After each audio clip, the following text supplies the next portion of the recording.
Saudara, sejumlah mahasiswa dirawat di rumah sakit akibat terkena efek gas air mata. Selain sesak nafas, para mahasiswa ini juga mengalami iritasi mata.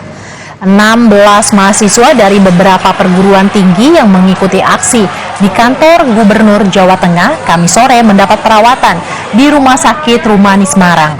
Selain di RS Rumani, ada juga yang mendapat perawatan di Rumah Sakit Karyadi, Rumah Sakit Telogorejo, serta Puskesmas Pandanaran Semarang. Mahasiswa yang mendapat perawatan rata-rata mengalami sesak nafas, iritasi mata dan juga mengalami batuk akibat efek dari gas air mata dan kini tengah menjalani perawatan. Kondisinya di dalam itu yang dirawat ada 4 orang kurang lebih, itu dari masa aksi UNES, ada dari masa aksi Induk, sama dari Unimus kalau nggak salah. Itu kondisinya gimana, Pak? Kondisinya kurang lebih sama semua karena kan kenanya juga sama-sama gas air mata.